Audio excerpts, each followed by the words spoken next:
drown my fears till you all just disappear.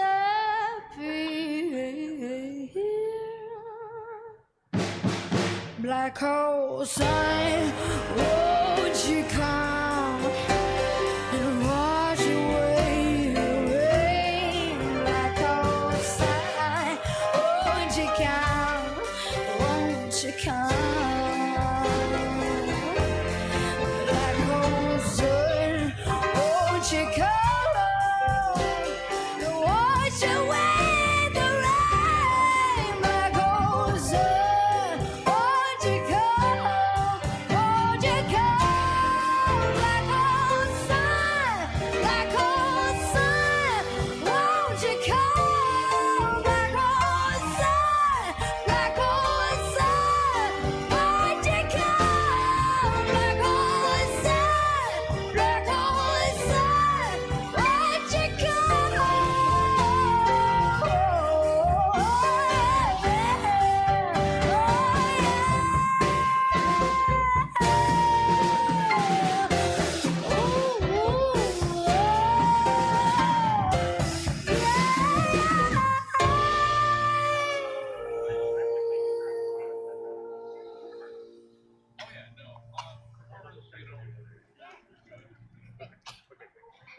But if you wanted to, like I say, I.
There you go.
That's all right. You're fine. Everybody's fine. We'll make it work. Welcome to the Stab Comedy Theater. It's time for the Pumpkin Spice Comedy Hour.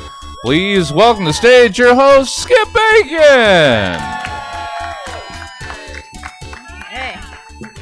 There you go, everybody. Welcome to the Pumpkin Spice Comedy Hour for the first time in, I don't know, like a year or two. Like, wait, there you go. Give us a clap if you're wearing a costume tonight. Thank you. Thank you. Skip Bacon, I will be your host for this evening. I think, how many of you have never been to Stab before? That is so many people. Yeah, so many minors in the front row. I like it. Okay, let's see. What else do we have here tonight? Okay, here's what we have. So listen, guys. Normally, and I am a host of the show. I've probably done comedy for most of you, except for Sharice and Crystal, I think. And normally I would just do some comedy and then get off. I never do crowd work. But tonight I have this like urgent need to do crowd work, but like opposite crowd work. I don't know if you guys, like, if that makes any sense. Like, I just want to be like, hey, are you two together over here? How long? I'm kidding. That is Gilbert's sister. She's married to Todd. I don't need to do crowd work with them. That's what. Has anyone here ever been in a ska band? Yeah, a ska band. So I do crowd work for the other comedians who are coming up after me. Is it okay if I take this off for the microphone?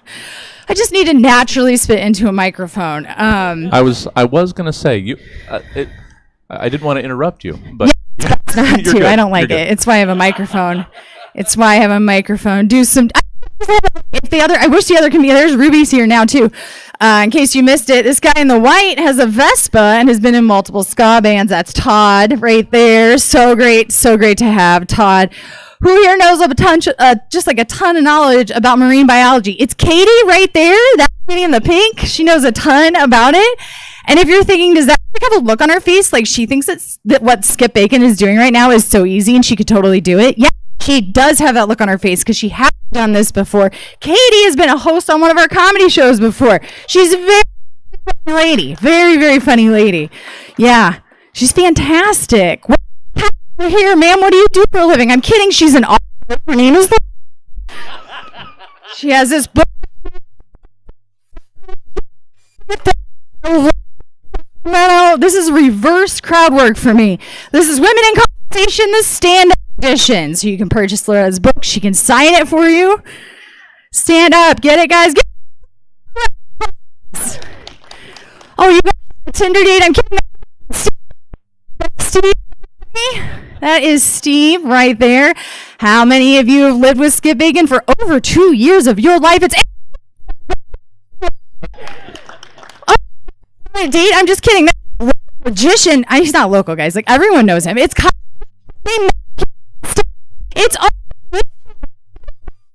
All the promotion here at Stab, top hats and hoodies. We do magic and jokes. Kyle can do both of them. He's not just a pretty face. It's fantastic.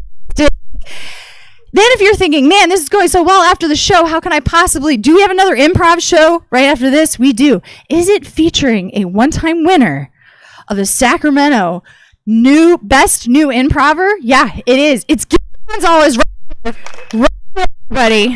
That is right. Yes. Shortly after meeting a beautiful, talented comedian himself, he actually won that award. It was me. He met me. He loves me a ton. That's Gilbert, everybody. Yeah, this is fantastic. This is fantastic. If you've ever wanted an ex to ask you, hey, you dating that lady? We got somebody right here in the front row. This is Stephanie. If you get your picture taken with Stephanie and you post it on the internet, your ex will immediately ask, hey, you guys like dating or what's up with that? So she's available for that. It comes at a cost. Like it's a photo shoot thing. Comes at a cost.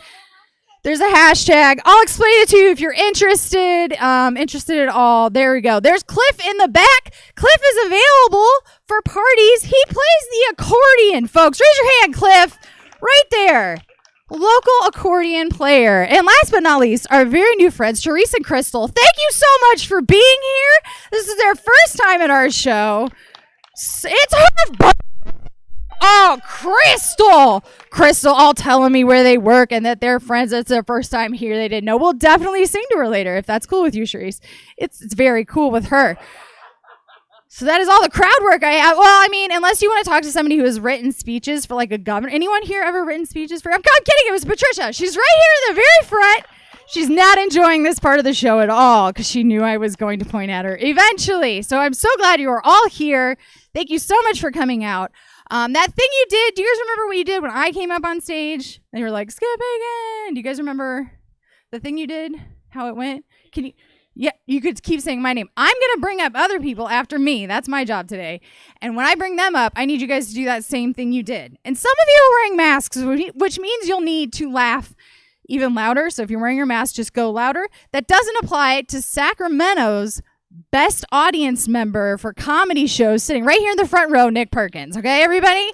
Laughs louder than any person on earth. He's the best person. Multiple comedy forums have included him as somebody made a gif out of him laughing one time because they thought he was having a stroke and they asked management to call an ambulance. So there you go, Nick Perkins, everybody, right there in the front row. So I want you to go crazy. Give your big Nick Perkins laughs if you've got them for our next comedian. Are you ready? You may have seen him on our show together. We have a show on the 2nd and 4th Sundays. Is that tomorrow? It is. Tune in. It's called Stabernacle. It's very funny. It's very religious because those are pretty much the same thing. Funny and religious. Whatever. It's David Coleman, everybody. Give it up for David Coleman. We don't have to shake hands. You can just go straight up. I'm going to just go straight here.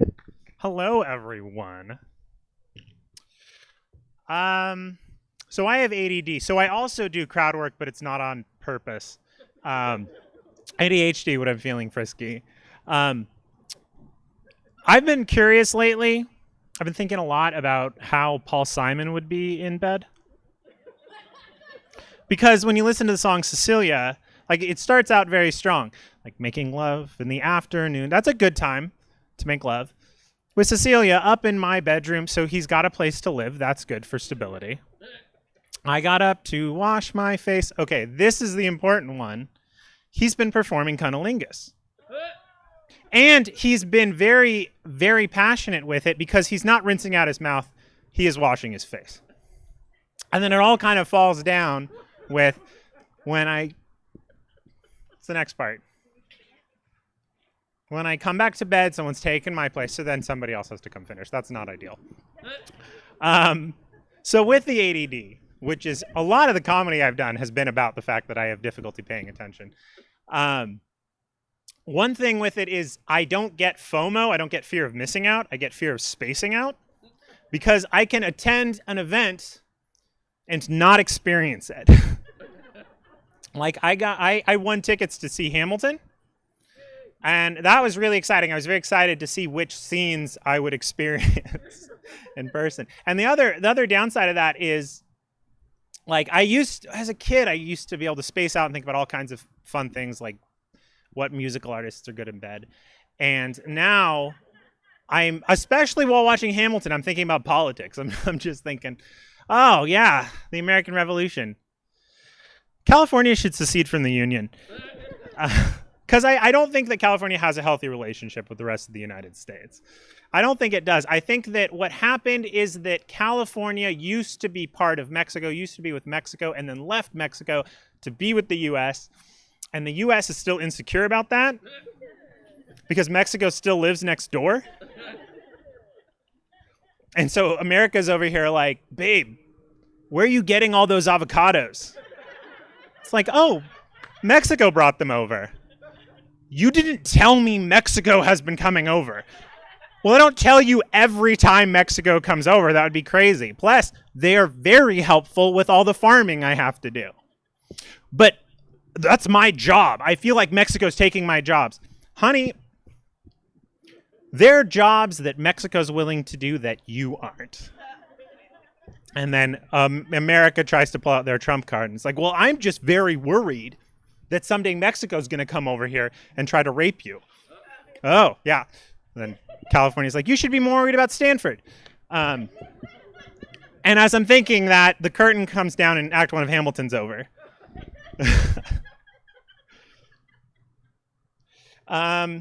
Yeah, I am not. I think this is true of a lot of people of my generation. I'm not the most patriotic. I'm like, when I see an American flag up in October, it's kind of like seeing Christmas lights up in March. Like, that holiday was a while ago. I have a neighbor who has not only an American flag, but it's an American flag with several stripes that they've changed the color on it.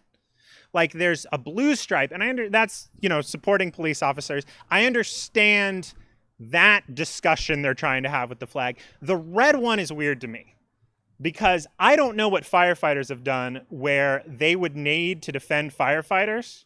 Like, I don't know. I'm a straight white guy, so it's possible that there's some kind of discrimination that's been going on, some kind of discussion that I don't know about. It's possible that maybe firefighters have been trying to put out fires in black-owned homes, and it was just fluorescent lighting. But glad I tried that one once. No, the one that's really weird to me is you got the blue one, you've got the red one, and then you've got the green one. I was trying to figure out what the heck that means. Like, okay, cops, firefighters, generational wealth?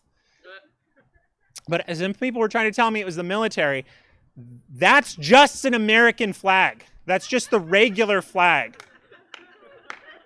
Also, I don't think there's any better metaphor for the slow progress we're making than a U.S. flag slowly turning into a pride flag. But can you imagine if, like, I don't think it's the military. Because imagine if, like, soldiers were somewhere in the Middle East and they were walking with just a regular American flag and people were like, oh, look, it's American civilians. They don't have a strong opinion on the military or the police. There'd be lines.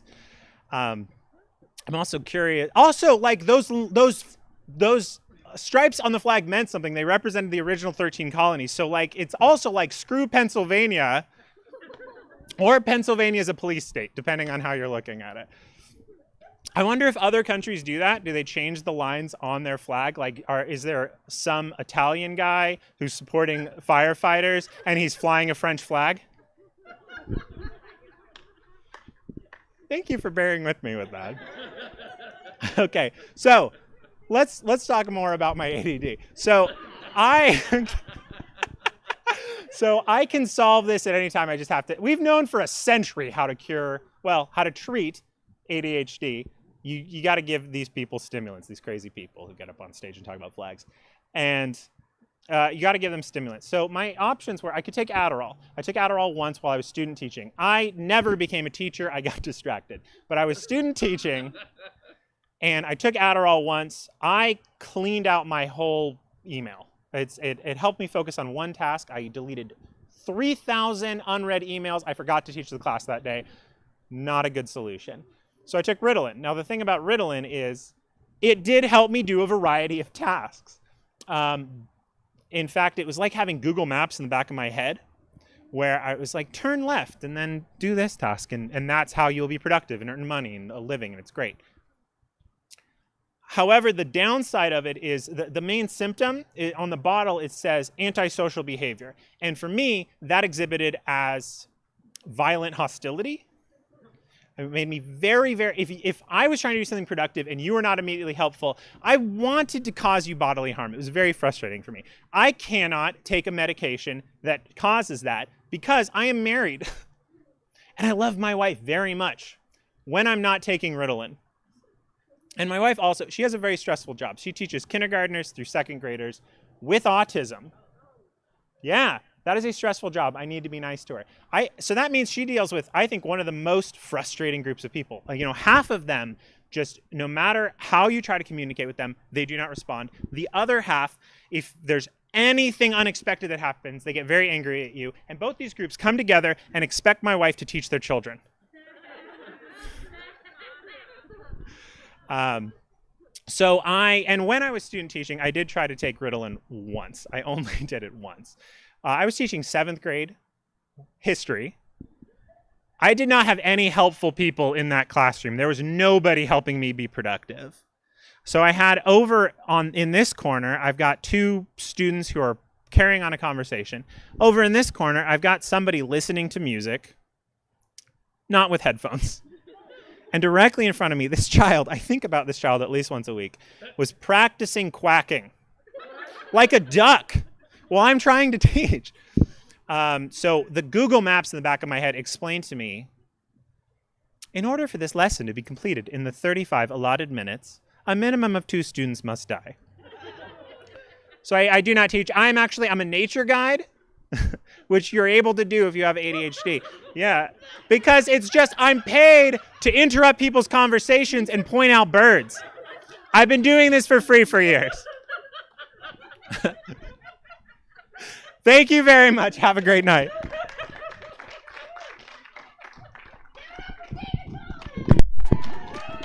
Thank you. I would gladly let him interrupt my nature walk to point out birds. I am very excited. Very, very excited. I also forgot to mention that right here in the front row, along with one of the best laughers, is some of the most compassionate looking eyes. Todd, thank you so much.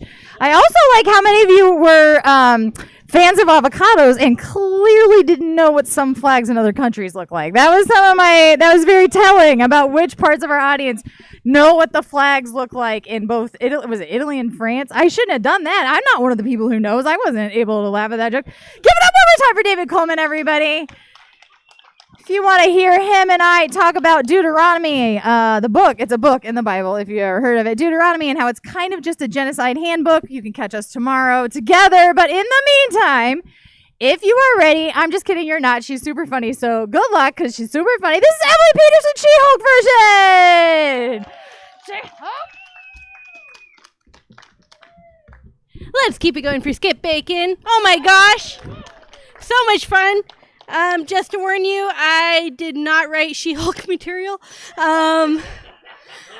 Like at all. I might have squished something in. See if you catch it. Gosh, it's really good to be here. The world has been bumming me out lately. During the lockdown, a lot of people would call and check up on me because I'm what they call emotionally fragile. And they'd be like, "Hey, Em, how are you doing?" And, "Hey, Em, are you hanging in there?" And I would have to lie and be like, "Oh, one day at a time." And, "Oh, doing pretty well considering." Because I didn't want them to know the awful truth, which was that I was absolutely thriving. Like, nobody wants to be that guy who's at their personal best during a, international pandemic. But I loved it. I can't wait for the next one, honestly. It was fabulous. Chef's kiss. But the world is, a bummer. I'm really sick of, racism and sexism and everything, I wish all the racists and sexists would just go wherever guys go after they sleep with me. So that I would never have to hear from them again. I already have, if they're already there, I have a head start. I've dated a couple. It's just going to be them and my grandma and Tucker Carlson having a time. It's going to be wonderful for them. But one of the ways to make the world better is to give back to your community. So I've recently got involved with a cause that's really near and dear to my heart. I've started an organization that seeks to destigmatize women with 5 o'clock shadows. because sometimes the fight is personal. We're doing amazing work. It's good to be here during Chevy Truck Month. I like dressing up during the whole month of October because, trucks. And I don't know, I've been watching a lot of spooky movies lately. I was watching Twilight for the first time. That's not really a spooky movie, but there's vampires, so it's in the category. And I was watching Twilight, and I got really sad that the guy who played Edward was dead. I was like, that is so sad that he's dead. And I watched for a while, and I was like, wait, how did he die? And I was like, Voldemort. Wait, that wasn't actually him. That was Cedric Diggory. That's so funny. How am I still alive? I am stupid. Yeah. During the lockdown, I gained a lot of weight. Anyone else gain a lot of weight? Yeah. I've always been chubby. I've always been a bigger girl, but right now my scale and my credit score are in a race to 250. And they're like neck and neck, you guys. And that joke is old. It used to be 200. And it's okay. The weight gain, it's a weird position for me because I've entered a new category of being an overweight person. I'm now what I like to call worrying about breaking chairs fat, which you too can achieve with time and patience. But that's it's like a weird position for me to be in because She-Hulk not used to smashing things with her ass. She-Hulk used to having ass smashed. That one's a thinker. But it's not all my fault that I gained the weight. I started a new antipsychotic medication, or might have been the gamma radiation. I don't know. I started this new medication, and it made me gain like a jillion pounds, and it killed my sex drive dead. Like kaput. Like dead. Gone. Rip. Spooky. And I was bummed about that, but then on the other side, I was a little psyched because with killing my sex drive, it proved to me that my antipsychotic medication, it proved to me that my attraction to men is a symptom of psychosis, which I had suspected for a while. And it was really good to have some scientific proof. But even though my sex drive is dead, I still masturbate, because it's good for you, and it's like my only source of exercise. And sometimes I'll cheat and I'll use my plug-in vibrator, and it feels like I'm making love to my house. It brings like a whole new meaning to the term coming home. But when you're not like horny, porn is disturbing. Really weird. And I traumatized myself, and I got a lot of weird ideas about the world. For instance, I now know that when, not if, but when aliens invade, they're definitely going to want to have sex with us. So prepare yourself for some weird stuff. I recommend doing some light stretching, because they're out there. What else do I want to talk about? Okay, so I don't just take the antipsychotics for fun. They're not typically like a recreational drug. I have bipolar disorder, you guys. And if you don't know, one of the symptoms of bipolar disorder is you get these things called delusions. It hits everybody differently.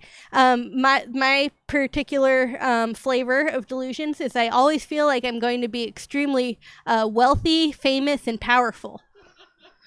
So most recently, back in February, I decided to start a business. And I was super manic too at the time, but I was sure it was going to be a multi-million-dollar business. So I wrote up the business plan. I waited like 20 minutes, and no investor stepped in. So Visa and MasterCard stepped in for my first round of funding, because you got to spend money to make money. And then I got sad again. I didn't want to do the business.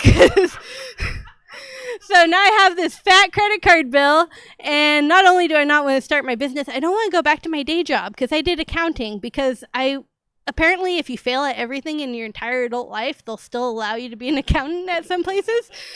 So I didn't want to do that. So I had to rack my brain a little bit. Like, how am I going to pay this credit card bill? And then it occurred to me that I have a girl voice. And I was like, I have a girl voice. I can do phone sex for a living, right? That's like the only qualification. Like you just gotta have a girl voice. So I signed up. I put like $20 on my accounts for listings, and because you gotta spend money to make money, baby. And I got calls right away, and I was really successful. I think it's because I know so much about men, and I know what boys want, and all that. And I also think it's because I have a lisp, and creeps like lisps. Like, they really, really dig it. So that was a wild ride. Had some really interesting calls. But then it, like, really made me hate men. Like, more than I already did. And I already had a pretty lengthy list of reasons for disliking men. Like, several. I'm not going to get into some of them because they're kind of graphic. But one of them is, like, the more they want to be called daddy, the worse parents they'd actually be. You know? And there's like a lot of them out there that really like that. And before the pandemic, I was actually trying to focus more on dating women because I have that ability. I am a queer person. What's up? And I was trying to put off more gay vibes before the pandemic, and it worked. One night at a bar, this girl came up to me and she's like, "Hey, you want to buy me a drink?" And I was like, okay. Thanks for assuming you're the cute one. Debatable. But I actually did fall in love with a man during the pandemic. I'm in love currently, like to this day. It persists. And I think the secret to getting along with men is to find one who's okay with, embraces, and accepts, like, you being hella dykey a lot. You know? Like, it really helps. And it helps if they're a little bit gay, too. Like, it really, really helps. And I wasn't going to date him at first because he's, like, a nerd, but he likes sports. And I don't feel like that's natural. I feel like you can't really trust a nerd who likes sports. Like, I feel like if you play Dungeons and Dragons, you shouldn't be allowed to have an opinion on the Raiders, you know? It's just, it's not natural, you guys. That hit too close for some people. I've been seeing a lot of those digital billboards lately. Have you guys seen those where it like switches from slide to slide? I hate them. Traffic is always going too fast for me to see all the slides the billboard has to offer. And sometimes I'll just see like Amber Alert and then it'll be like Kias. One of these days I am going to stop. I will stop. It's my civic duty to know whose kid is missing and what car they disappeared in. And yeah, you guys are great. Have an awesome night. Let's give it up for Skip Bacon.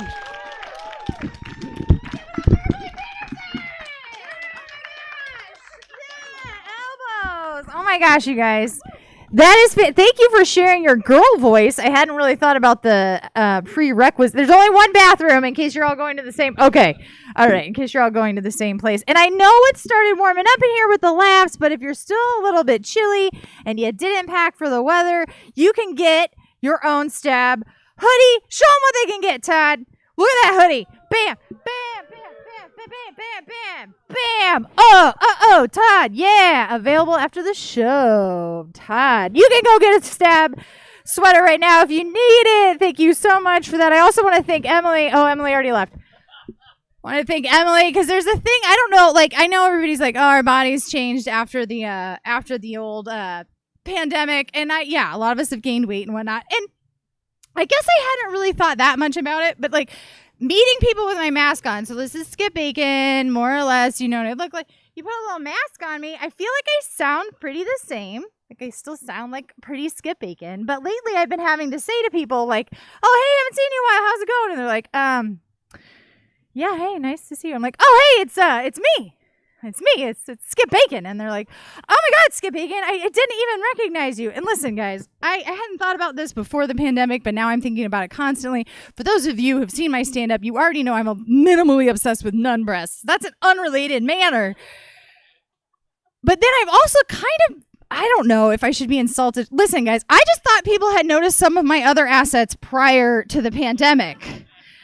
So when I'm walking up to people, and at first, when I first was out around people, I was just wearing that same sports bra we've all been wearing for most of the pandemic. Like, you know which one it is. It's the one you started the pandemic with, and you weren't going to get rid of it. You weren't going to go to a mall and buy a new one. Anyway, that's like a different set also. So when I first started coming out, I was like, you know what? Maybe they're not recognizing me because I'm wearing my sleeping bra in public. I should get a real bra. So I went and invested in some real bras, then went up to people with my mask on. I was like, hi. How's it going? And they were like, oh, hey. And I was like, are you kidding me? You still don't recognize me? I take my mask off there. I say, oh, hey, it's me, Skip Bacon. And I finally just couldn't handle it anymore. And I said, did no one else really notice my amazing rack until now when I'm like, it's me, Skip Bacon? And someone said, are you mad at me because I didn't look at your breasts when you approached? And I was like, yes, the answer is yes. I'm very agitated that no one noticed. They do a lot of heavy lifting. Do you know how much money it costs in bras to keep triple D's up? It's a lot, guys. And I don't know. And then she looked at me in the face and said, wait a second. I have a mask on. Did you notice me by my end? I was like, don't look at her tits. Don't look at her tits. Don't look at her tits. So yeah, really aggravated about that. So I just wanted to thank Emily for putting it out there that we're all having some body issues now that we're post-pandemic. Thank you all for recognizing me for my amazing wit, I'm assuming. I don't know what it was. It's very sad. Please mention how great my breasts look the next time you see me. In the meantime, please don't mention his breasts. He's just a funny guy. Let him tell some jokes. It's Joey G. Give it up for Joey G.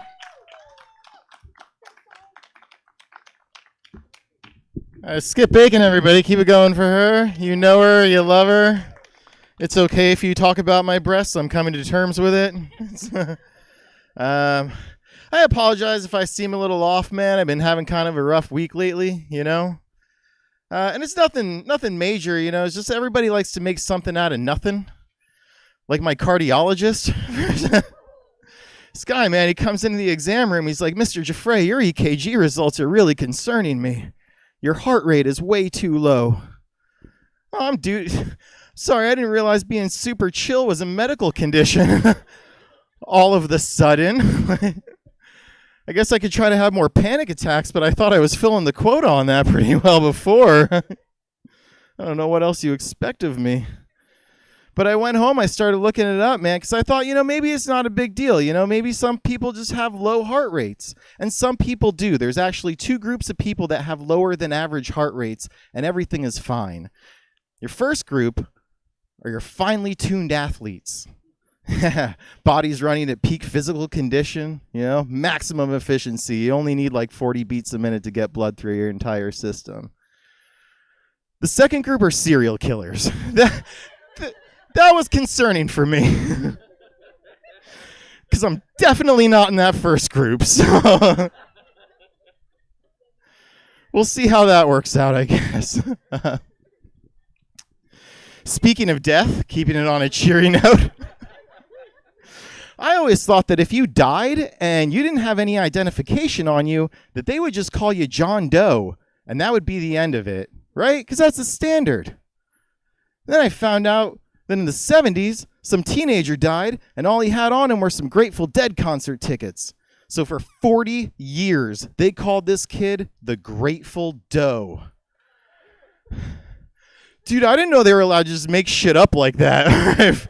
First off, that's a big problem for me, man, because I don't have a driver's license, and now I'm terrified to open a jar of pickles, because if my heart suddenly stops in the middle of it, then everyone's going to call me Dildo.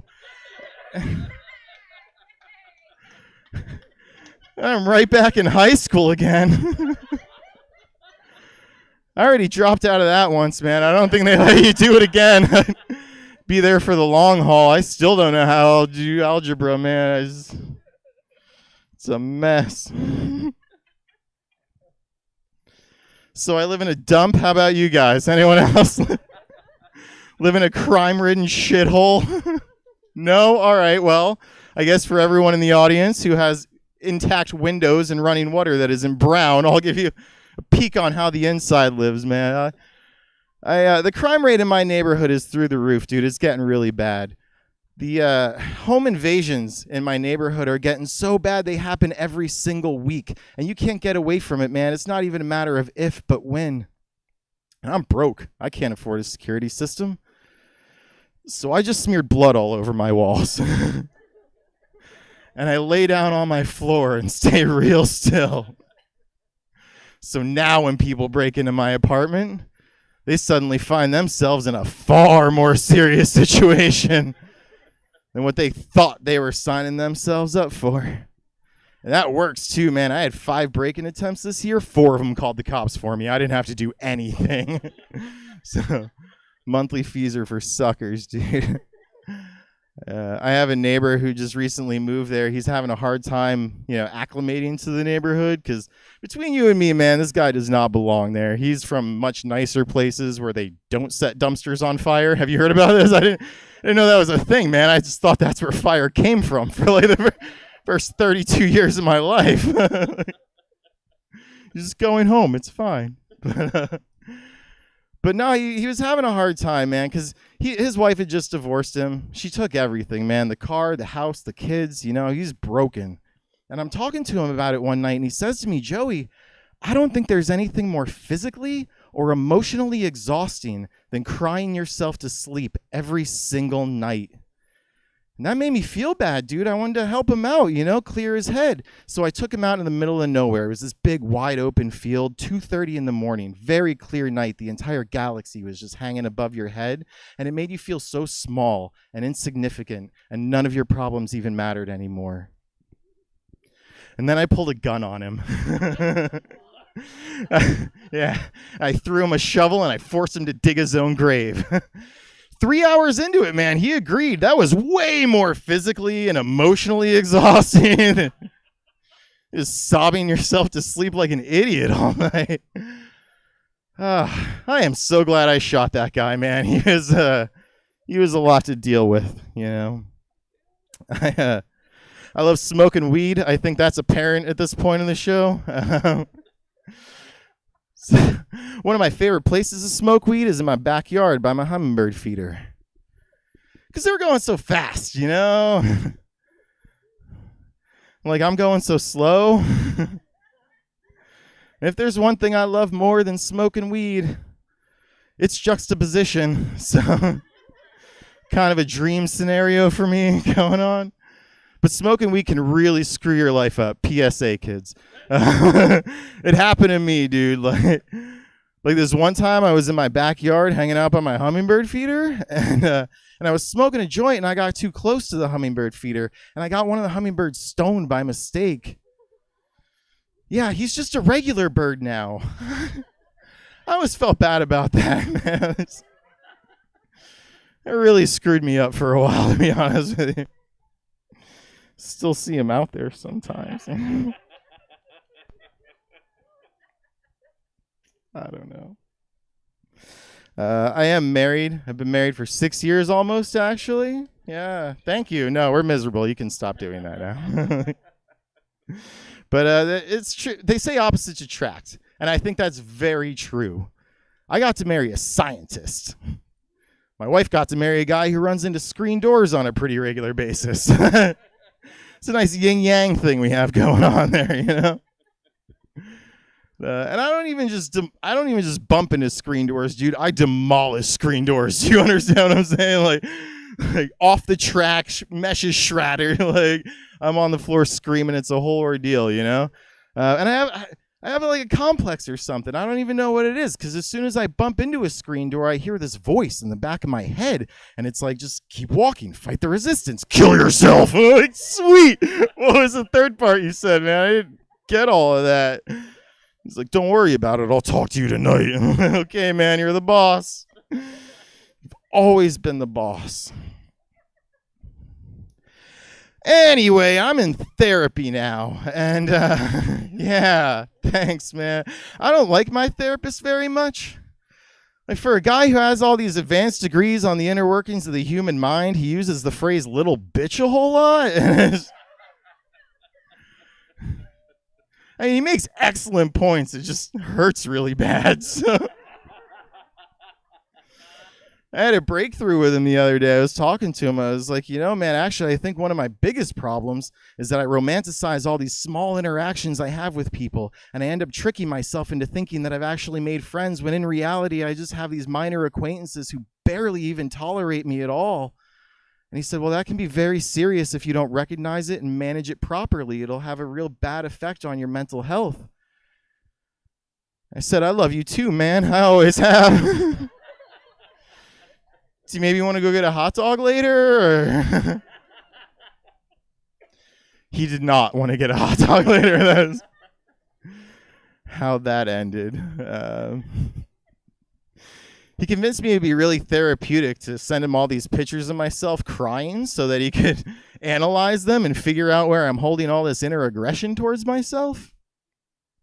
And then I found out he's been drawing dicks all over him and posting them to Instagram, so it's humiliating, but the account has like 80,000 followers, so I don't really want to do anything right now. Get some of that sweet internet money, you know? I have kids. That's kind of fucking weird, man. I was trying to feed my daughter the other day. She's still real young, you know? So I was using the airplane method. I was like, open up. Here comes the airplane. Open up the airport. I don't know. I'm not a pilot. She looked at me like I was an idiot. So then it occurred to me, man, this girl's only like a year old. She's never actually seen an airplane before. She's not familiar with the rich history of aviation or the miracle of flight and how it's woven into the fabric of this country, you know? So I made her watch Snakes on a Plane like 5 times in a row. She gets it now, man. She eats way better, but she just won't stop screaming about all these motherfucking Cheerios in her motherfucking bowl. That might have been a mistake. All right, that is it for me. You guys have been great. Here comes Skip Bacon.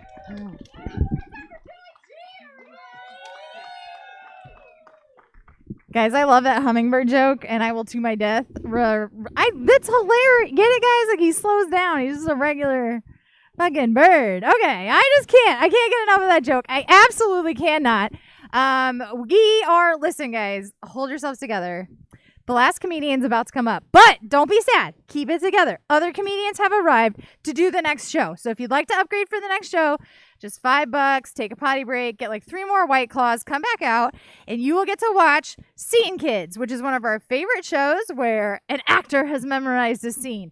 An improv comedian has no idea what that scene is, and they will do the scene together, and it is hilarious. So you guys can stay for that if you'd like. Oh, yeah, I have a mask on.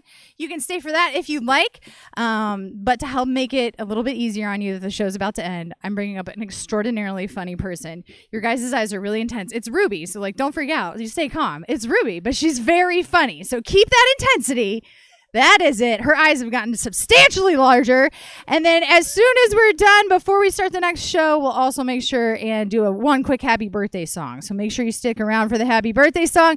So give me all of your energy, not your birthday energy, save that for Crystal, but give me all of your other energy and welcome Ruby Sednick to the stage, everybody.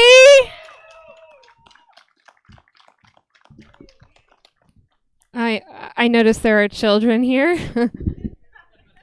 That's very unfortunate, considering everything I'm about to say. I'm going to give you the opportunity right now. You can leave. 5, 4, 3. They watch TikTok? Oh, then this will be pretty vanilla, actually. Anyways, what's the deal with fucking kids? Right? Fuck them.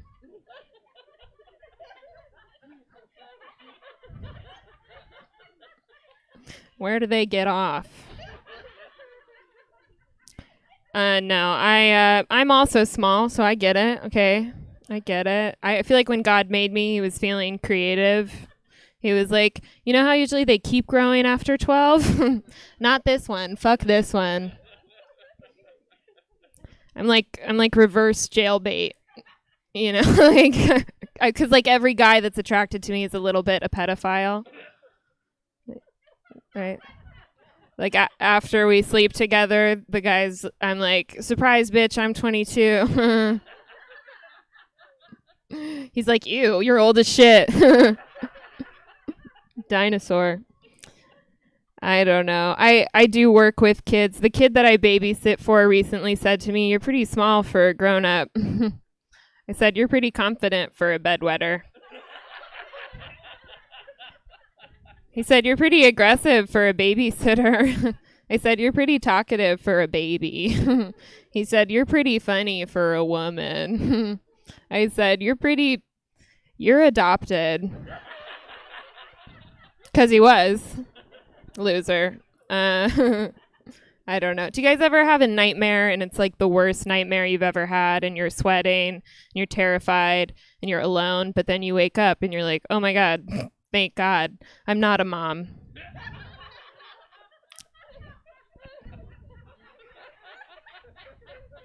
No offense, I guess. Do you guys know that every second in the United States, every second, 4 babies are born and 1 person is murdered?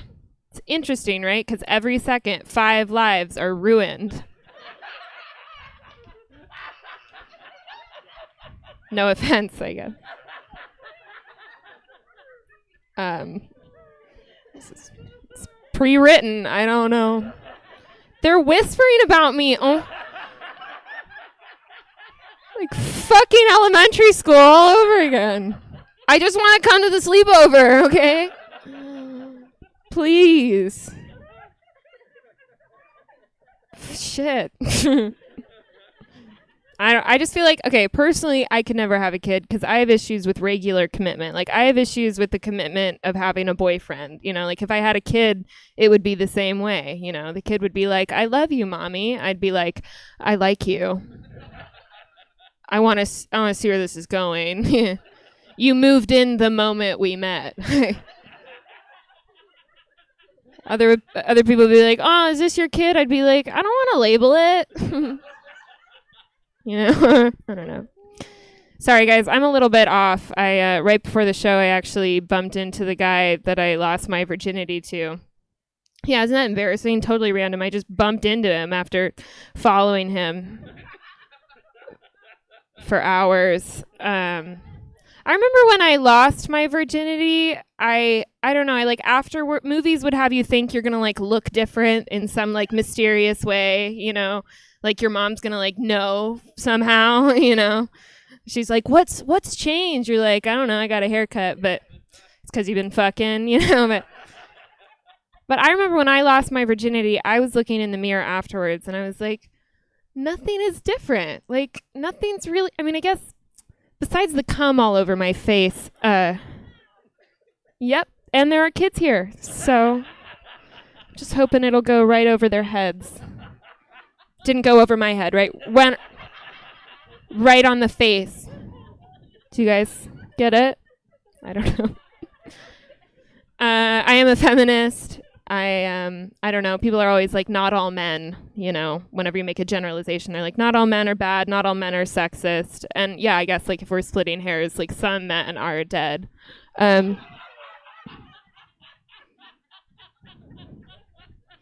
Jeffrey Bezos is a man. Jeffrey Bezos went to space. He came back tragically, but oh, what? You love Jeffrey Bezos? Poor richest man in the world. What? We have a Bezos stands over here. You're like, Amazon changed my life. I don't know. I do think it's interesting. Like, wouldn't it suck if alien, like the first human that aliens met was Jeffrey Bezos? You know, the aliens, they go back to their home planet, and the other aliens are like, what can you tell us? What can you tell us about humanity? And they're like, I don't know, but they can deliver a package like that. Sorry, I guess. I don't know. I work in a kitchen. It's my passion. Just kidding. I wash the dishes. There are these cameras in the kitchen where I work, and I would say none of us know if they're like real or not. And because of that, like my relationship with the cameras is like exactly my relationship with God, because I don't know if they're real. And if they are real, I only hope they can't see corners. Does that make sense? I'm just doing the show for you at this point. You have a crazy laugh, sir. It's really bad shit crazy. I don't know. And also the way that my coworkers talk about the cameras is a lot how people talk about God, because some of them are like, the cameras don't work. That's a myth perpetuated by management. You're very stupid. Stay woke. You're stupid. And some of them are like, who's to say if the cameras work? You know, who's to say? Let's just smoke some weed and stop talking about it. Who's to say? You're going to find out what weed is later.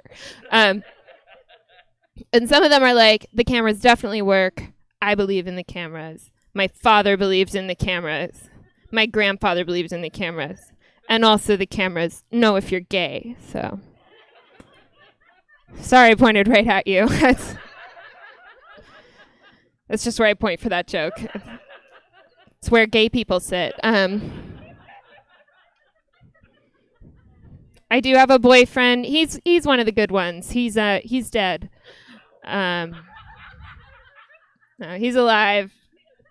He's alive. I like him. The other day, he's weird. He wanted to go to the pound the other day. I was like, why do you want to go to the pound? Are we going to get a cat? I'm super excited if we're going to get a cat. He was like, no, I've just been in a bad mood. I feel like being around animals would like elevate my mood. And at first I was like, oh, that's an interesting tactic. But then I was thinking about it and I was like, that's sort of fucked up, right? Like you wouldn't go to an orphanage just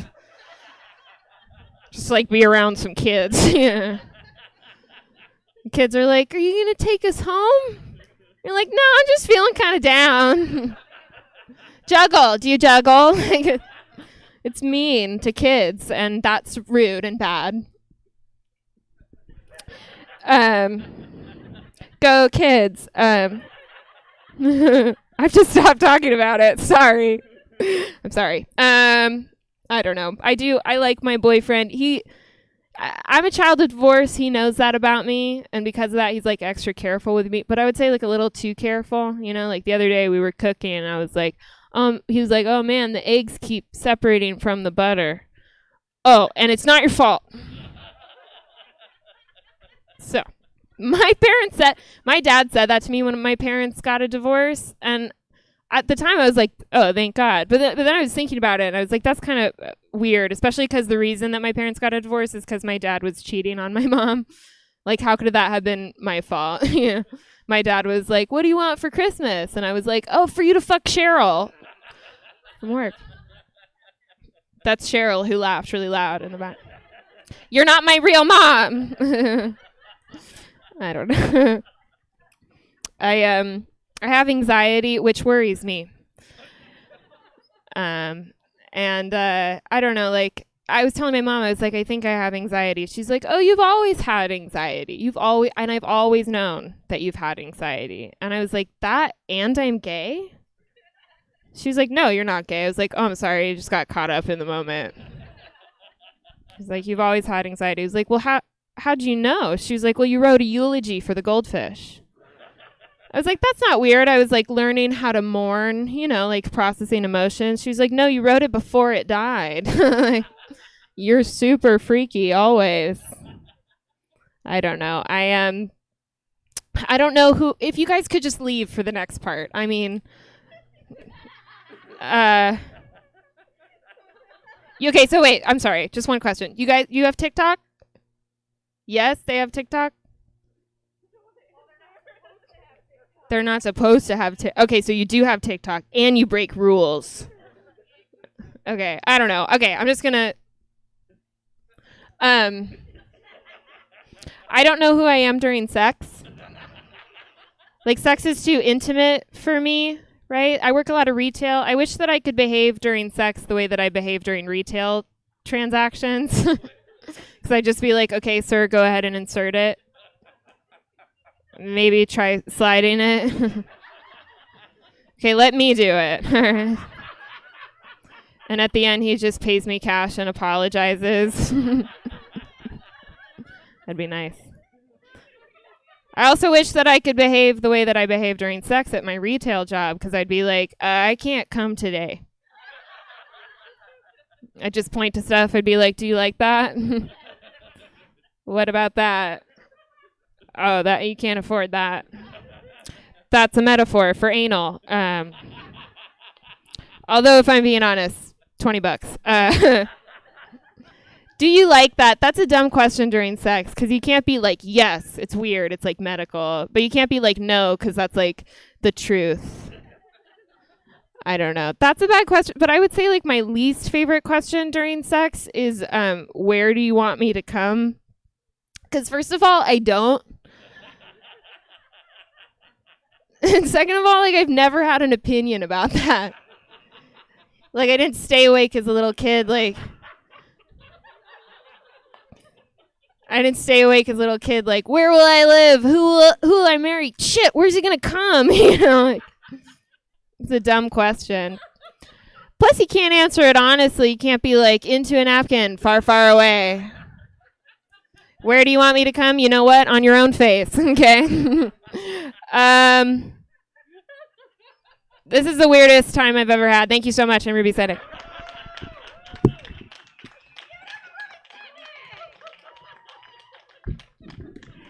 Give it up for the front row damaged children and their mom, who I will refund her ticket completely. Since it's the end of the show, that means Crystal, this is also going on the internet. Would you like to come up here so we can sing happy birthday to... No, you want to sit there? We can see how good you look no matter where you're sitting. So it actually doesn't... It's on camera. The lighting is... We're going to start singing in 5, 4... 3, 2, happy birthday to you. Happy birthday to you. Happy birthday, dear Crystal. Happy birthday to you. Give it up. And I will be getting Crystal's ticket for the next show so she can stay and continue celebrating. Everyone else, go buy your upgrades and get a White Claw. We'll see you back here for Scene Kids in a matter of moments.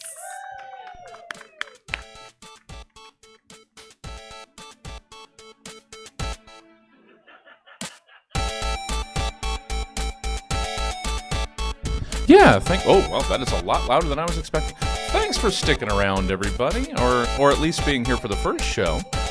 Scene Kids will begin in, I'm not going to project, a couple minutes. If you want to get something, if you want to stick around, that would be fantastic. If this is it for you for the night, thank you.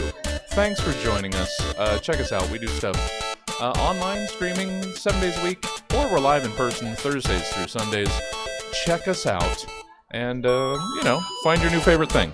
Thanks for coming out to Stab. Let's say 5-6 minutes? I don't know. We'll see. Just hang out.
Check, check. Check, check. Checking wireless mics. That one looks like it's working. Check, check.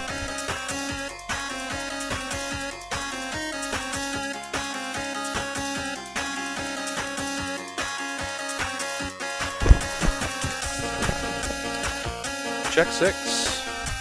Checking 6.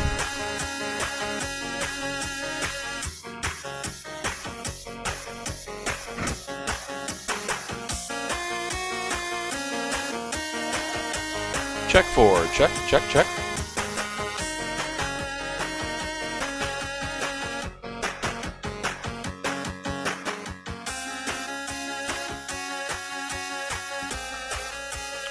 Three, check, check.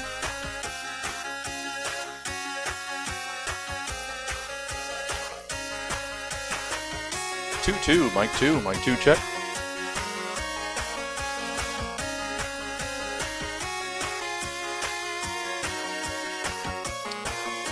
And wireless mic 1. Oh, looks like we're all good.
smile is what you sell. You promise me heaven, then put me through hell.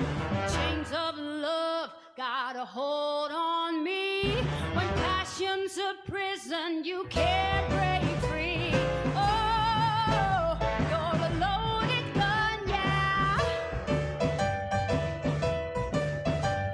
Oh, there's nowhere to run. No one can save me. The damage is done. Shot through the heart, and you're to blame. You give love a bad name. I play my part, and you play your game. You give love a bad name.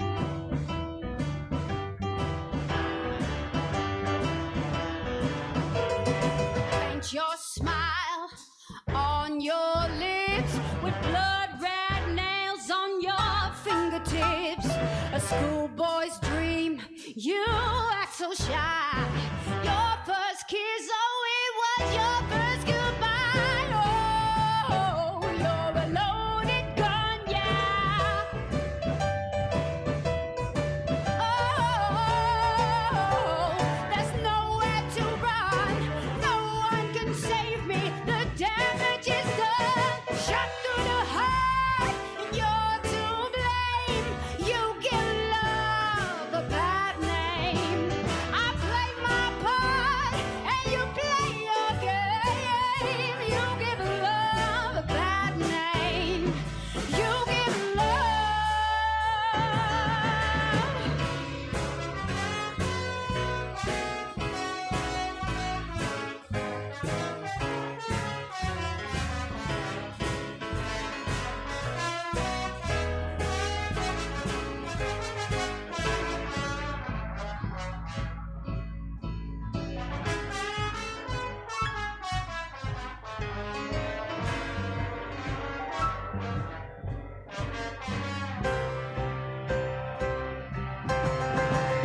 Shot through the heart, and you're to blame.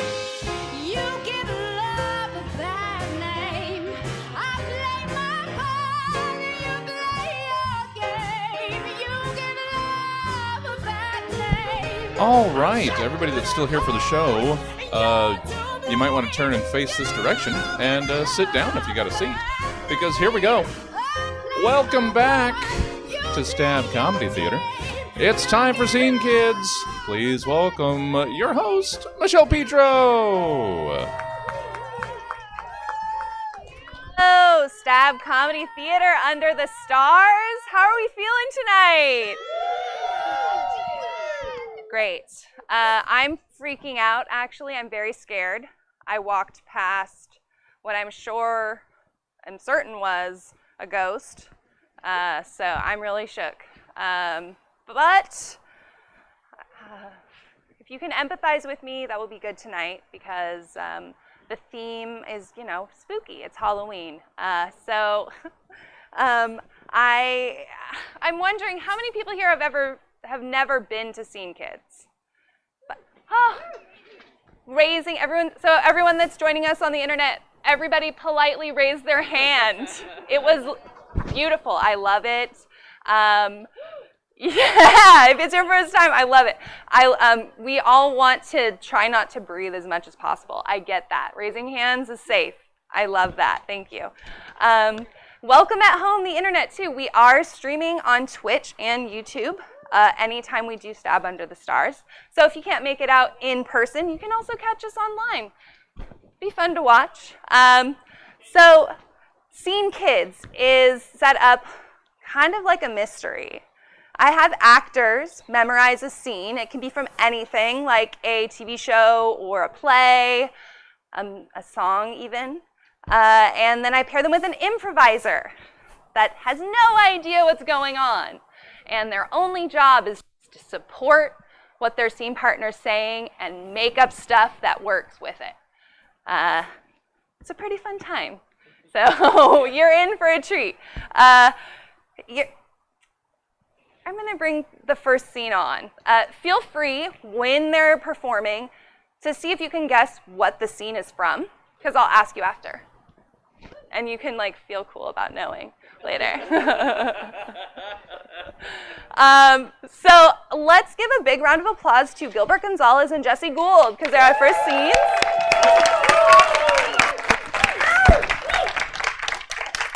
Whoa, good evening. Hello. Hello. Is it on? There we go. Sweet. All right.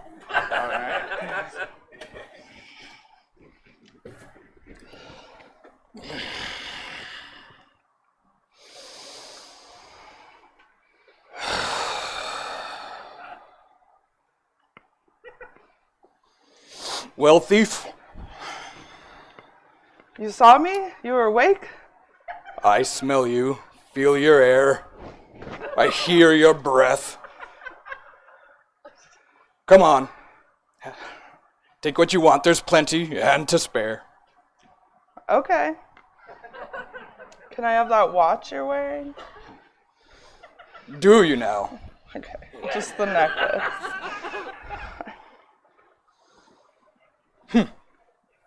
You know me, but I don't recall smelling you before. You know, it's natural. I don't really wear anything specific. Speak riddles? You know, I'm just trying to get my loot here. I didn't think we'd be having small talk. What is your name and where are you from?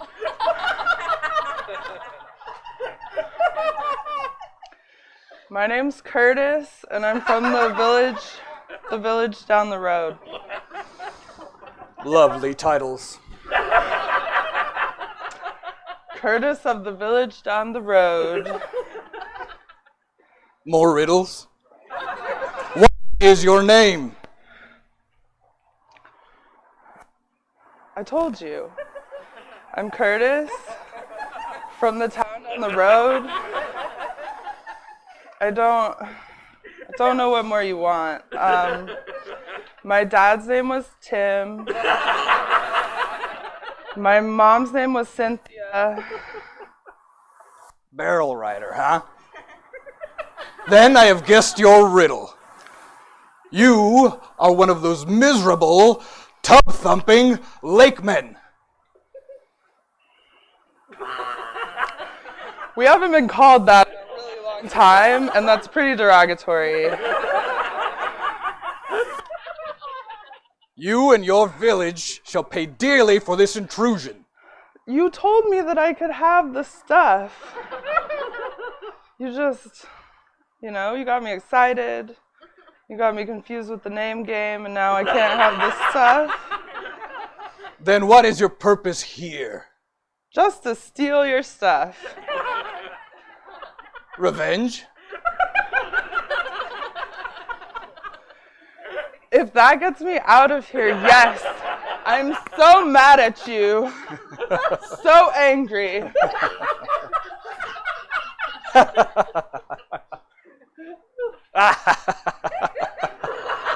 Revenge? You? I'm better with a sword than I look.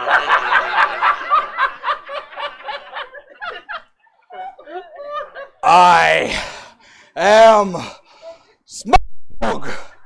I kill when I wish. Do you wish currently, or do I still have your permission to steal all of this? I am strong. Strong. Strong. Woo!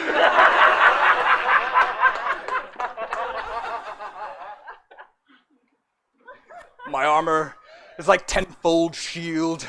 My teeth are like swords. My claws are spears. The crack of my tail, my wings, hurricane, and my breath, death. Yeah, in what year did you peak?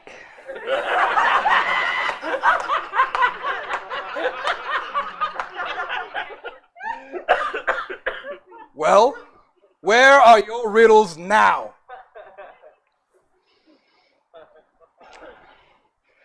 Dementia. You are mistaken. I am armored both above and below. Well, now I'm just kind of feeling sorry for you. Did someone put a curse on you? You've heard that, huh? I have, actually. I'm really sorry about what the witch did. We can get Well- that chastity belt off.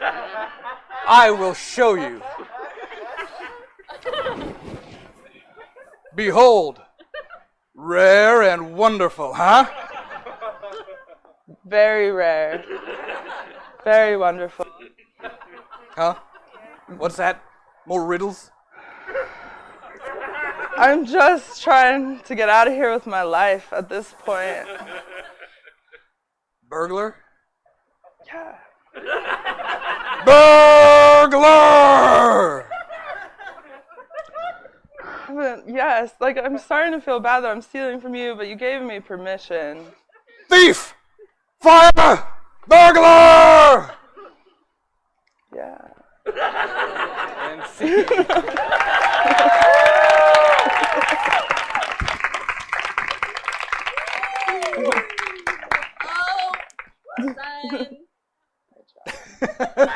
And oh, give him a round of applause one more time. My goodness. The only thing I recognized was I am Smog, but I don't remember what. No. But maybe someone out in the audience knows what this scene from Gilbert's. The Hobbit. I knew it was some Tolkien shit. I knew it. So a scene from The Hobbit. Yeah, it's Bilbo talking to Smaug. Smaug, which you were just as rambunctious as Bilbo Baggins, for sure, in this scene. I'm Hobbit-like. Yeah. I'm just really glad to start a scene where I get to sleep for a little bit. Just to reach center. Yeah. Ooh, I love that. Gilbert's a true actor. He wants to just center. Did anyone, if anyone checking online guesses and Jesse happens to see it, we'll call you out. We'll do a shout out. Yep. Now Jesse knows that that's the thing. I mean, Sarah did. Oh, nice, Sarah. All right. Hell yeah. Yeah. Clap for Sarah online. Woo. Great. Well, don't forget to turn your mics off before you cross those speakers, folks. Oh, that's right. Anyone who's ever performed on Stab Outside should remember that. All right. Thank you so much, though. Hell yeah! Woo! I am very excited for my next two folks to come on stage for you. It's a very special day for both of them, I'm sure, but for one in particular. So give it a big round of applause for Derek Dozier and Mel Ford. Yeah! Hurrah! We'll just do a quick little, how we doing? What's the volume like? Quick little, hello, what's the volume like? Little, hello, volumes. Not if we agree. Digitally, hello. Hey. No? All the way over? We're good. Good. Sweet. That's my cue to leave, folks. Comedy. Oh, I feel so scrumptious. and you should. Oh, you know the feeling when you kiss a boy for the first time? It feels like your entire body is on vibrate. Go on.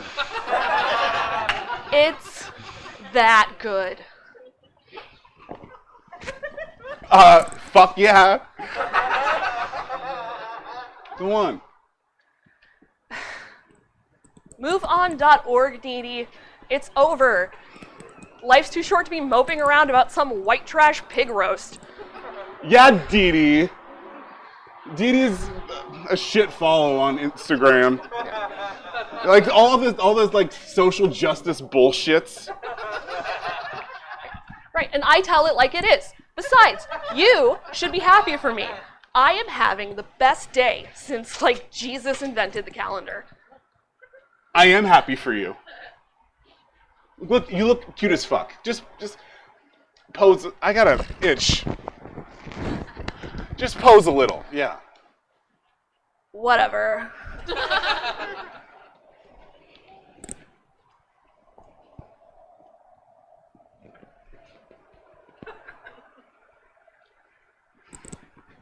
Blow it off.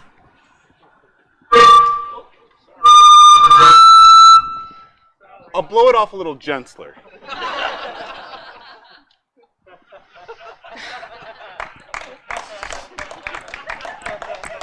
And when you say like, you mean like the edges and like it's now like all glowy, you know what I mean? Like you can't really see the little hairs. They all just kind of blend now, you know? It's all blown off, blown out. Boo. Crossing you out. Boo!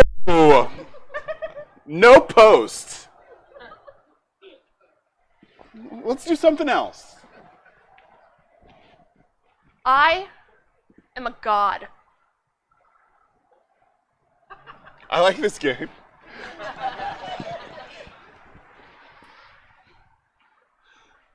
God. You know, Chip has been looking really cute to me lately. Chip looks hella cute. You're a god. Yeah.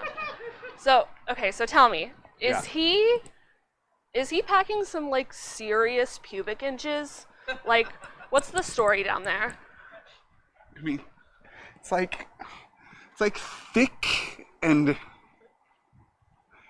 you know like when you step on moss and it has like that fibrous like textury like weave. It's like that. And it like sinks in. But still hold your weight. Scene.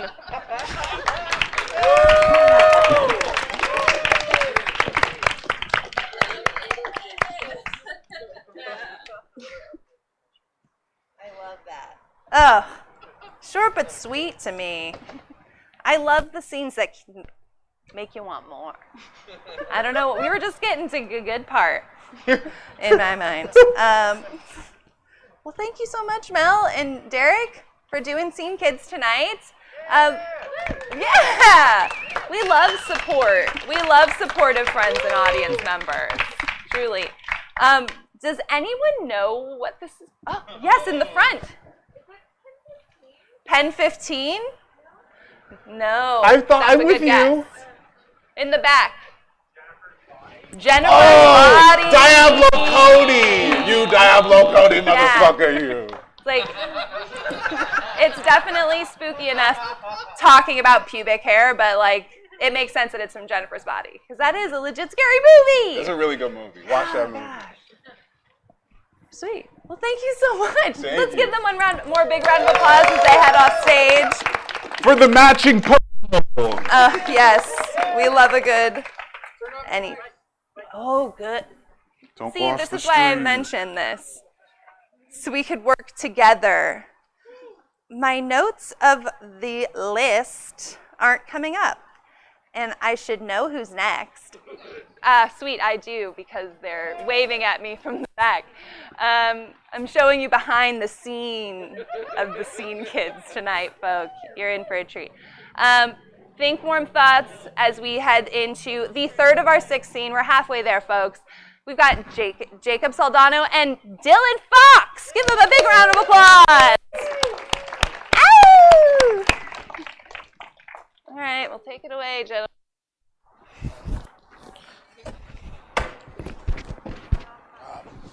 Want to grab that? Grab the chair. Why not? Why not? Okay. Why are you in my spot? Because I fucking deserve it. This breakup is having serious ramifications on my life. Oh, you're always like, talk to me, don't ignore me, pay attention to me. I'm like, dude, I'm 45, you're 23, we gotta figure this out. I guess I'll sit here. Just Just because I'm in the middle of you doesn't mean I'm in between you. Age is just a number, bro.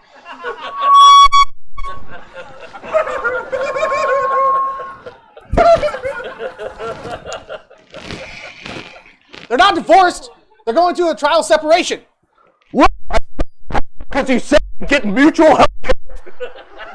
Listen, I know what borrow a pencil means, okay? Sean Hunter has borrowed more pencils than anybody. What the fuck is a viral pencil? I know what he was asking for. And next time he asks, I'm going to stick that pencil straight through his heart. Right, Kenny? It's like a digital knife? Well, I guess since we're going to be here for over an hour, I'll go grab my cheese product from the locker. This is gonna get in depth. Fuck yeah. Huh. The door's locked. Feeney locked us in. Look, I'm focused on this fucking digital pencil thing as long as that distracts us from the whole us breaking up thing. I'm needy emotionally. Oh, the janitor. Hey, Chuckles, do you have the key to let us out? What's up, Chuckles? You're my boy! I mean, this would make sense. God. This would make sense if you watch as many scary movies as I have. The scary janitor, the lights. That's why I fell in love with you, baby. You and me, we just make sense, both of us together. The sound, that's the sound of our beating hearts. It represents how afraid and anxiety. Yeah, and my afraid of commitment. Fuck yeah. Huh. And someone's going to come through this window, window door, whatever, you know, they'll come through right now. Yeah, they did. Huh. Blood in the Showers. That reminds me of my favorite scary movie, Blood in the Showers. You got your thing, I got mine. That's fine. No, this, with the janitor and the lights, the lights are going to start flickering, and Feeney's going to pop out over there, and he's going to show us the lesson we learned. Ah, so what's the lesson? Oh, no! He can watch if he wants. I'm cool with it. That's cool, yeah, sure. As soon as I mentioned Feeney was the first suspect, the second I suspected him, he was done in the books. It was over for him. He's already, we didn't even do anything yet. What the fuck? Why won't you guys believe me? I mean, the doors are all locked by now. Feeney's the only one with the key, and he's dead. Look, dude, if he's already done, I believe you. I just, I want touch my dick a little bit. Okay, yeah. The only ones who ever survive are virgins. I will survive, but I'll get as sick as I can before I die. That's sad. I'm clean. I wear condoms, dude. Fine. This goes against everything I believe in, but I think we should split up. The killer can't get us if we all split up. No. I don't want to. I love you, baby.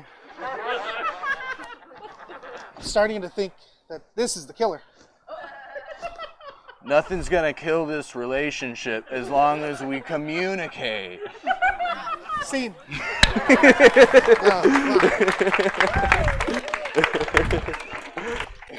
Oh my goodness. I can attest to the fact that Dylan would never have like a female scene partner and be like, touch my dick. I promise you. This is thank you. Sometimes you don't know what comes out when you do improv. It just happens. It just happens. Love just happened. Oh. Does anyone know what this is from? Boy Meets World. Mr. Feeney. Yeah. That was our everybody. Yeah, we were like, yeah, sweet. Well, Jacob, thank you so much for doing this, and Dylan, you as well. Thank you.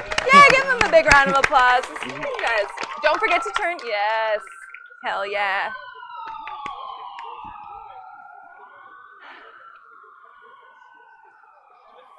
That was the intermission of our show. Thank you so much. We are officially halfway through Scene Kids. Feel free to use the restroom at any time or have another drink while Corey's here. Thanks so much to Corey Behringer, who is our volunteer at the bar tonight. Yes. For those tuning in, maybe who didn't catch the beginning, my name is Michelle Petro, and I'm the host of Scene Kids. And we are rolling down the hill now, and I can't stop. So much so that I'm going to be in the next scene. And my scene partner tonight is Carrie John. Give her a big round of applause.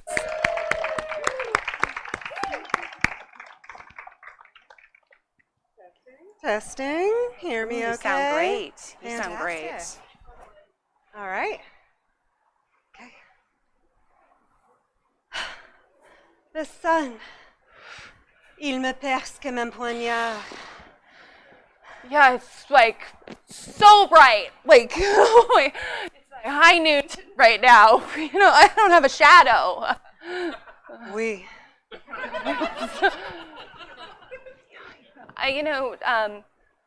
Celine, but this morning I was like, we're gonna make it. We can do this. We'll head out early and we'll find another life, human or anything, another living thing, and we haven't yet. And I'm scared, Celine. I'm scared. Last night, you were unhinged. I know. I really didn't.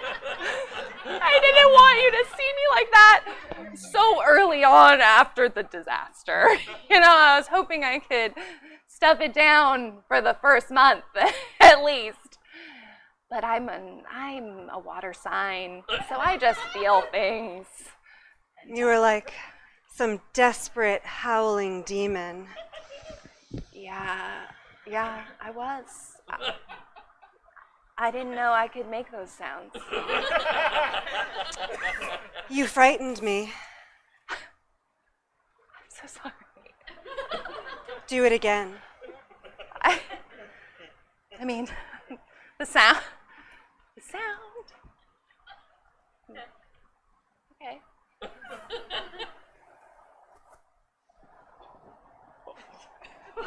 I just need to think about the last 48 hours for a second. Mama. Cooper, my dog. Go. Oh. Oh, I opened up the wound again. My heart is in my gut. Celine, you're the best healer I've ever hired. Oh, thank goodness you were with me when the end of days. When we first met, it was an evening much like this. Yeah, it was. We were in Joshua Tree. We didn't want Burning Man to end, so we drove the caravan there. Magic in the air. Yeah. It was a blue moon. A boy. Yeah. Yeah, Jake was there that day. Yeah, Jake. And an open grave. Yeah, we didn't have time to fill it in before we had to evacuate. Yeah, you're right. I had completely blocked that out until just now, Celine. It was my first funeral. Whew. Yeah, I'm lightheaded. I don't know why.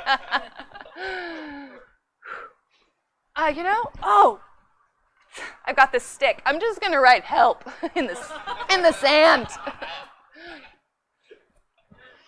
Your cousin Balthazar. Yeah, Balthazar. He said he'd meet us. He said he'd meet us, at the Delta, so maybe when we get there. You were still a suspect. A suspect of what? What did I do? Watch out. I couldn't stop staring at you all through the eulogy. Wow.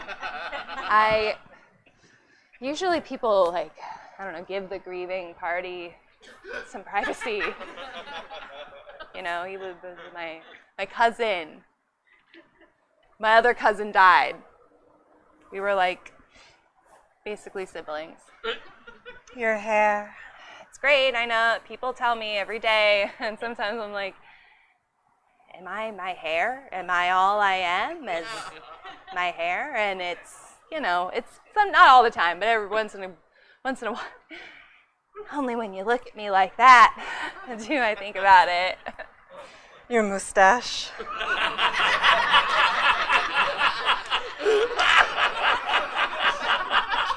Listen, things weren't going too great before everything went to shit, Celine. Right? Your laugh.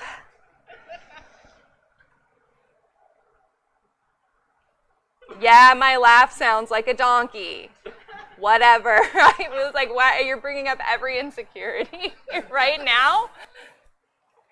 Just think, someday we'll be buried here. No, Celine, no, not me, not me. I am not dying in the middle of this field of sand, this desert. I'm not dying here. Side by side. You and me. 6 feet under. It's cooler there. Maybe we could dig in and wait it out. Yeah, maybe we could do that. Yeah, it's cooler down there. You're right, Celine. You're right. In matching coffins.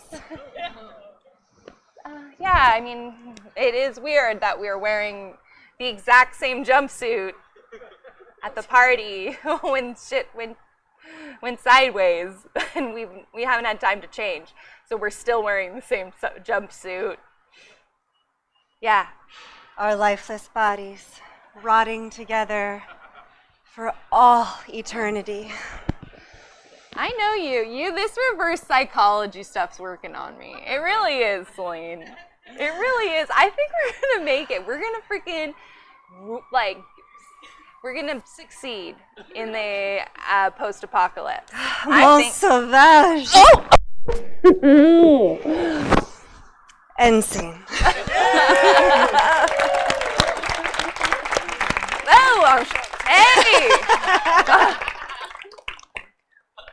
Hey! Carrie John, everybody! Thanks so much. I don't know what this is from. It was escalating. You were Gomez and I was Morticia. So I just had to seduce you the whole time. Oh my gosh. I almost did a draw-on mustache. It would have been perfect. It would have been perfect. Well, you did a phenomenal job. You did too, Carrie. Thank you so much. Give Carrie a big round of applause. Make sure your mic's off. I appreciate you.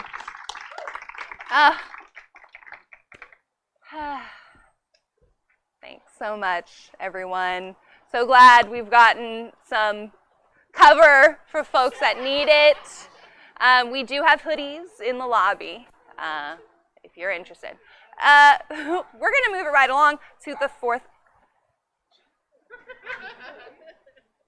We're going to move it right along to the next scene, 5th out of 6. We're now over the hump, folks. It's Thursday night. We're getting thirsty. This is that scene. It's Tyler Sexton and Daniel Kesenick. Bring them on!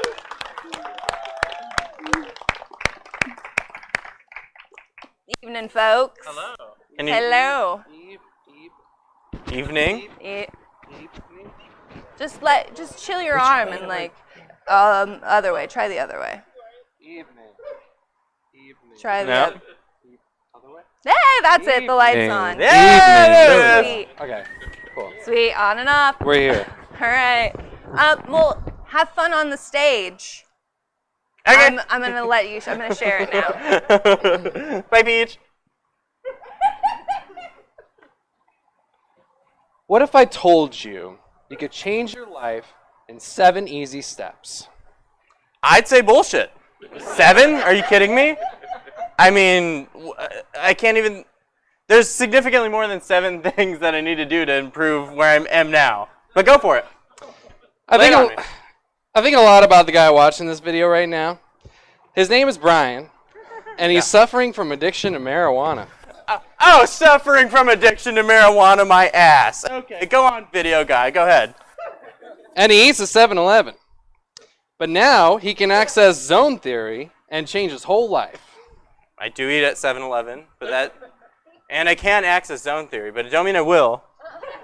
But, I mean, I got my big gulp. I got my, go on. He can become somebody he always dreamed to be, a perfect man.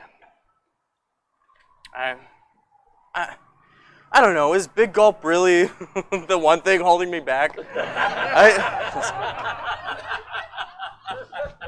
I don't need a big gulp anyway. I'm Tim Negrume Heidecker, and I wrote Zone Theory, 7 steps to achieve a perfect life. I mean, now that I think about it, 7 is like, it could be it. It could be like, just all the things I need right there. I'm willing to give it a shot.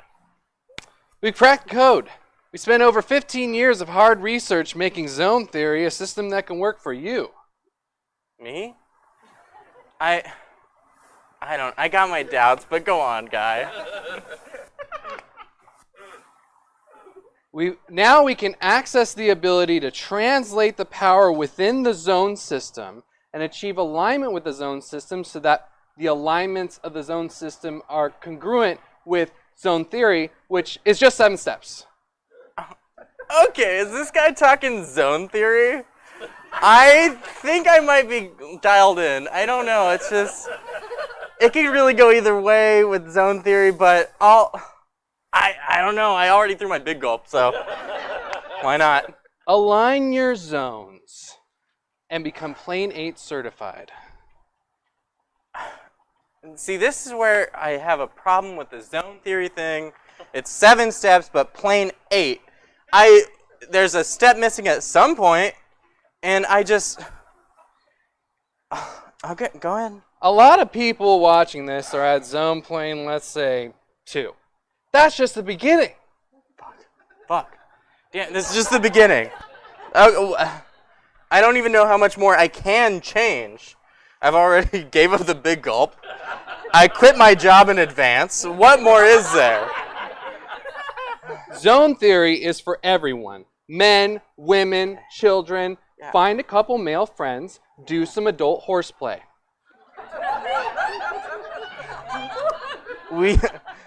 Alright. I just text the boys. We gotta get a bounce house. A bounce house is gonna elevate our boy game to the next level. We can do it. This is all gonna work out fine. Do you have hidden poems that you want to communicate to the world? Yeah. I got a backpack full. How's this guy know everything? I got a backpack full of poems. Kiss those marriage problems goodbye. Say goodbye. Well, I've never been married, so this one doesn't apply to me, but it's broad enough that it's got to apply to someone. I guess I'll just let it go. Through the zone system, you can divorce your family to find perfect happiness. Yeah, this is right. My dad, all he talks about is the boat. My mom, she's obsessed with the 49ers, and that's it. She can't even talk to me and look me in the eye without mentioning Jimmy G. And yeah, fuck them. I don't need them at all. Imagine being stress-free. Imagine all of your friends truly loving you. Imagine being out of debt. Yeah. That's what happens with zone theory. All right, well, now this is a conflict. So all my friends loving me is one thing. I could do that via bounce house that I just text my boys about. Debt-free. That's $1,000 deposit. And another $1,000 on top. So do I want my boys? Or do I want to be debt-free? Go on. There's a couple things you're going to need besides the book. Fuck. Yeah. It's always something else. Sure, throw me the catalog. You talk to your diarrhea and get real sound advice that can make a difference. Honestly, ahead of you. So maybe I should be the one writing the book. I don't know. It's just 7 steps. Any kind of fuck freak can do this. Yeah. Sure, I would describe myself as a fuck freak, and I can do this. And it is just 7 steps. I got nothing to lose. You can achieve perfect happiness right now. Yeah, you're right.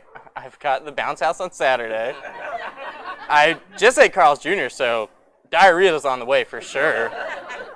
And honestly, I could get in and out the day of the bounce house. I could mix 2 things at once. We could knock out 2 of the 7 steps right there.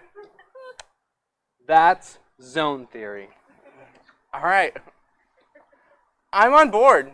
I quit my job, so zone theory's got to work. And scene. Good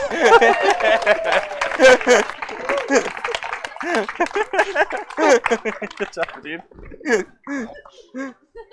Oh man. Zone theory. I told you it was gonna be weird. Yeah. I love it. This is not the first MLM scene Daniel has been in. Not at all. I live by We MLM love 'em. scenes. Yeah, we love them. So well done. Thank you. Did anyone else catch the great little imagery of, this is just a nerdy thing. He kept pausing, and Tyler caught on and paused. Wow, that's just beautiful. That's so thank you. Good thing. Thank you, Peach. Aw. Does anyone know what this zone theory is from, though? Because I don't. Of course, Dylan knows. His name's Dylan, so yeah, he There's knows. also a great person in the back with a nice hat on who raised their hand. What'd you say? Tim and Eric. Yeah. Tim and Eric, awesome show, great job. It's a show I'm aware of. That's for sure. Likewise. You can't watch everything, right? Give me a break. That's right. I know you're judging me. Well, thank you so much, Tyler and Dink. Thank you, Peach. Thank you. Yeah, make sure you turn your mics off before you head off. Well done, folks. Now, I can't believe it, but we've made it to the final scene tonight. Yeah, it's mixed emotions. Everyone seems pretty bummed about it. I am too. I'm pretty bummed about it too. But I'm glad because we'll be able to go into our homes and enjoy, some kind of warmer air if we want. We should get used to this. It's coming. Winter is coming. We should just get used to it. Hopefully, I don't think that's a teaser about what's about to happen. Hopefully not. That would be great if that was. But we're doing our final scene, and we just so happen to get the owner of Stab Comedy to perform tonight, which is kind of cool, kind of a big deal. So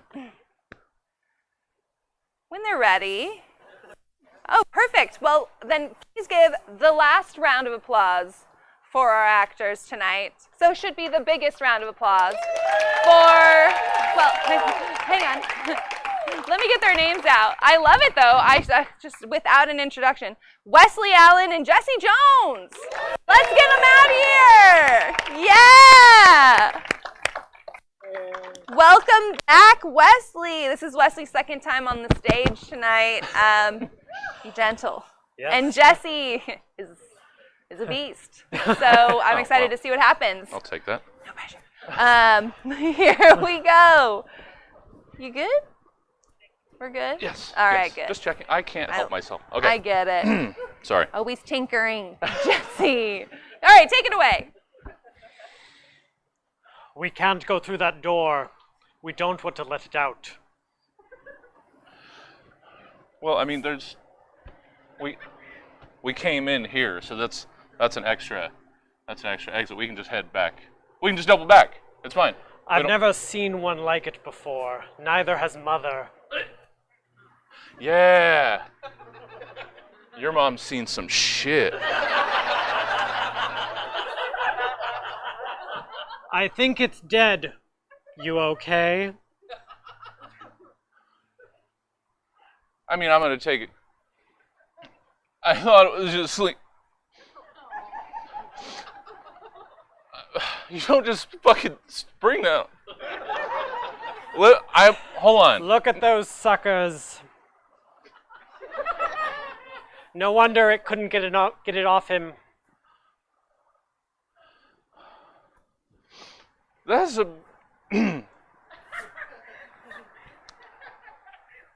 that's a big fucking squid. We have to get this back. Oh, this is a rental squid?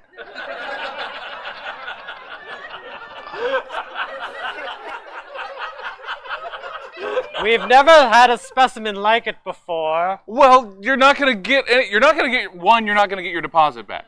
Two, they're not gonna rent you another fucking giant squid. That is perfectly clear right now.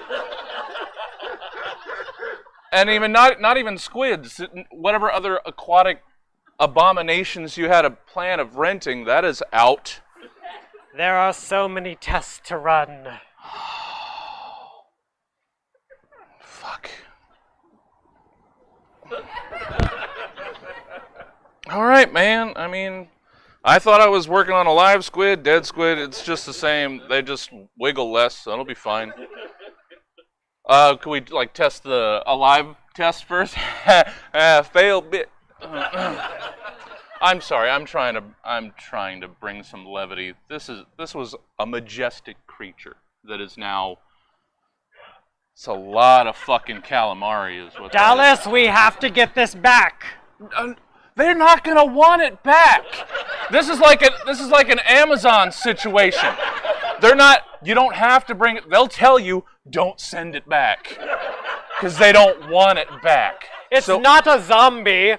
Oh shit! That was a possibility.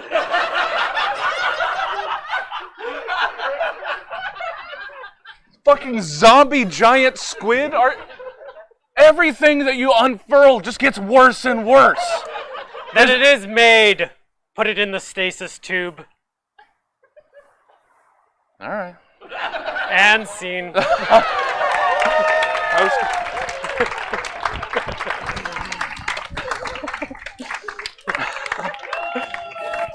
gonna get a big spit. Oh. It's amazing what you can do with the 4x6. That's 8. That's 4, that's 8. Oh, it's 4x8. It's one full piece of plywood. Which is not easy to come by. Not nowadays. That's my costume. I'm a lumberjack. But I forgot to put my beard on. Or my mustache. That's all. I don't know. Well, thanks. Okay, wait. We still have to guess. Yeah. We don't know what this is from. I don't know what this is from. Yes. Oh. Alien. Okay. All right. So giant squid wasn't totally off. Nope, not that off. The alien is like a velociraptor squid kind of looking thing to me. Anyway, my interpretation of Alien. Well done. Thank you so much. Yeah. Well, give them a round of applause as they head off stage. Jesse Jones and Wesley Allen.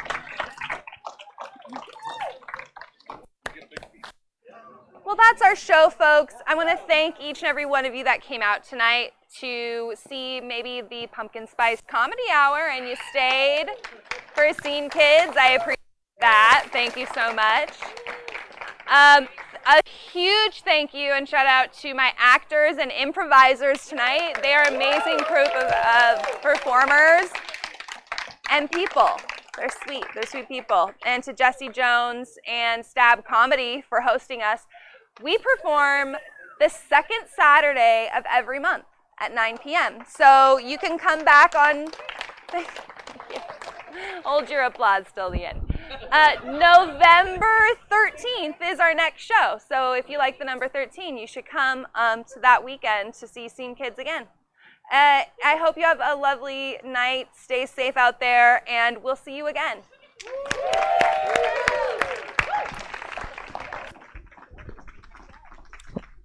Do I have the right one? Wait, there.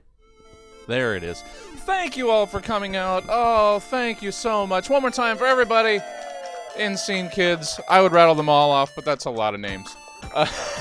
No, thank you guys so much.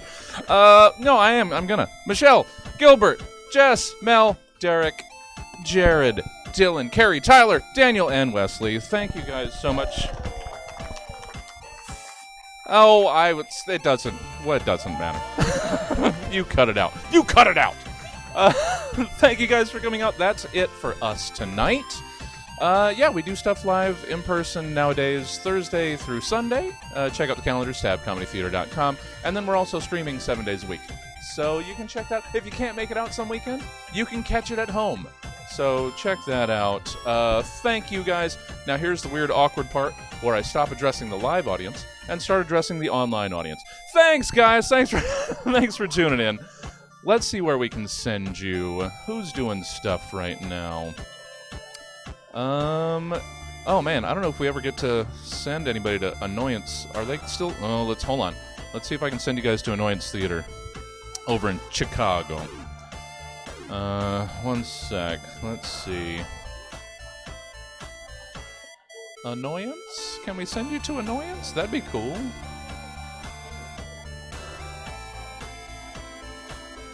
Let's see if they're still going.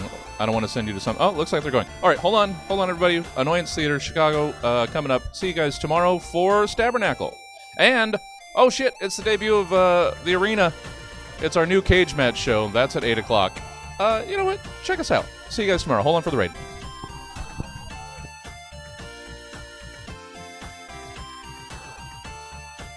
Oh no, Annoyance might not let us raid. That's annoying. Oh, I see what they did there.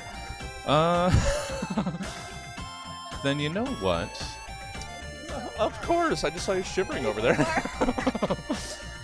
How about... Where else? Yeah, sorry. I'm finishing talking to the internet. Let's just make it easy. Let's send you over to Horror Mom for some movie riffing. Hold on. Hold on for the raid. See you tomorrow.